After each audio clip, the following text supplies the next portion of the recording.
Alright, so we're looking for tactical here. Let's see. How about this? No, I don't know. The handle looks like a crayon color and it's too damn light. Nope. About this one. Yeah, it's a little heavier. Has a bigger blade. You know, heavier is tactical.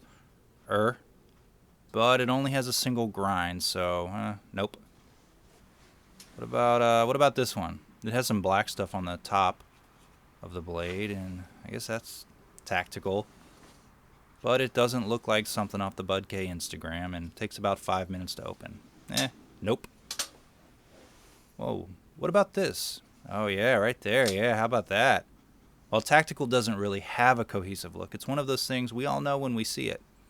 And Quartermaster knew it when they saw it when designing the Strickland, you know, as soon as they came across a picture of the blade of the GTC Airborne.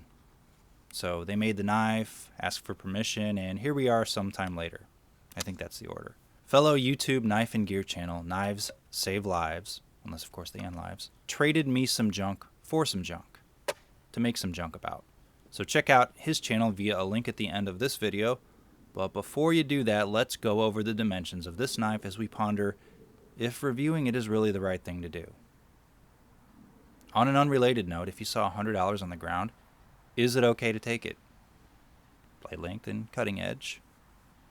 Now what if it's next to a body? I don't know, let's say it's been dead for a while. Handle size and grip area. I mean, it's not like you killed the guy, right? Spine thickness and handle thickness.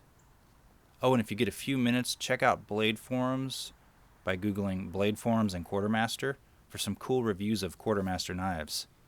And tallness closed. No, that's okay. You can pause the video or, you know what, just let it play out and do some reading. The Quartermaster Strickland is a big-ass, tactical as shit folding knife named after a character from Back to the Future and manufactured right here in the People's Republic of Texas. Swear to God, man, there's pictures. The 154 cm blade, you might recognize, is similar to the Zero Tolerance 0055, which is a knife designed by the same dude who created the Airborne. And as far as I know, Zero Tolerance asked him to ask himself if it was okay if he used his own design. The blade and knife are finished in a stonewash finish known as Tactical Texas T. The blade has a couple of edge grinds per side, of course, to double the cutting power. Viewers with eyes may also notice they went with a thick blade spine to basically fit some serial numbers and words up there.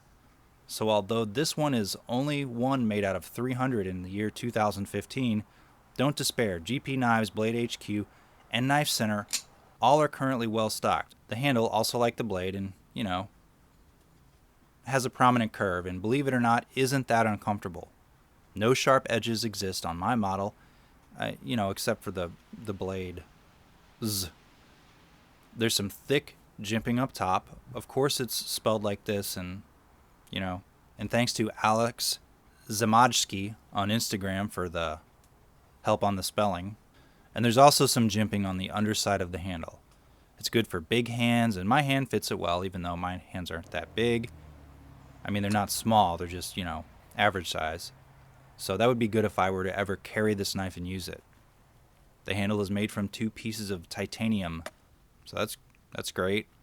And the deployment is handled by a thumb stud, or disc, or trapezoid. I don't know, it kind of looks like a mantis head that doesn't stick out much when closed.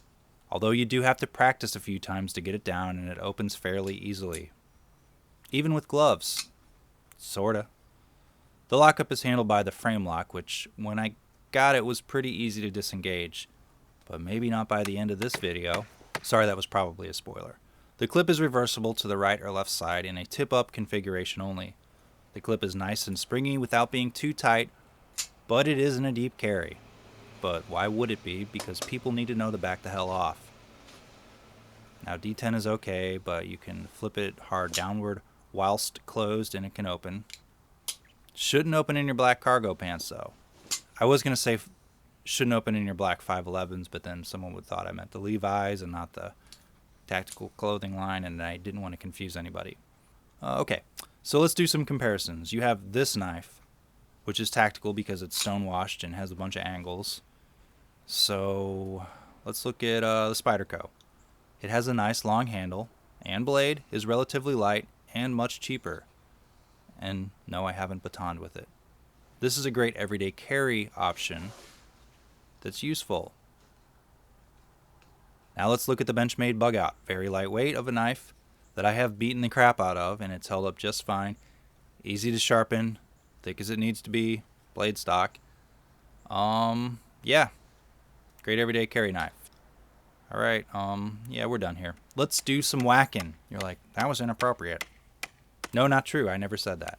So there's theory that knife makers push, and I guess people accept, that bigger folding knives with thicker blade stock are somehow more able to withstand abuse than a tiny little lightweight fancy boy puny knife like the Bug-Out.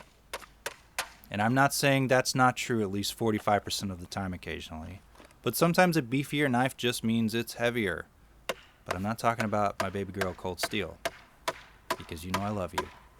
Then there's also knife makers and most serious knife guys arguing with you about intellectual properties on something with a blade and a handle that cuts. On blade forums will swear up and down that folding knives aren't meant for batoning. And I absolutely agree with them. Knives are just for straight up cutting, bro. You need a blade, handle, and maybe a lock if you do some heavy rope cutting for your steel retention test on YouTube. And if you need a baton or cut down a tree, you would buy a fixed blade.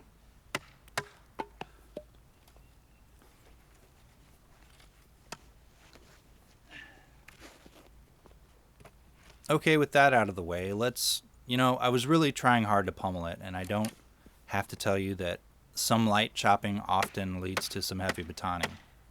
But that's just nature.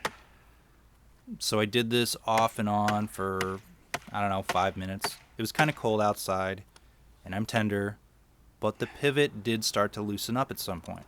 Luckily, I had an Allen key handy in my basement that I had to run inside to get. So no big deal, just tighten it back up. But the real problem was then the blade was hard to unlock.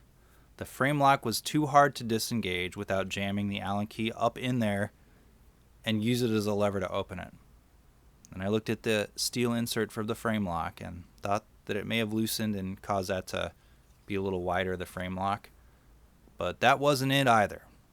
I tried tightening and loosening the pivot on either side to try to find that sweet spot, and I really couldn't. But that's fine because I have a ton of knives. If you like this sort of review, comment, give the video a thumbs up, subscribe, click that bell so you can be alerted every time I upload some dumb shit. And sometimes that bell doesn't work because YouTube is literally the worst. So check back once a week on my channel because I usually upload 2 videos a week on Monday and Tuesday and film them while my kid takes a nap. So yeah, thanks for watching.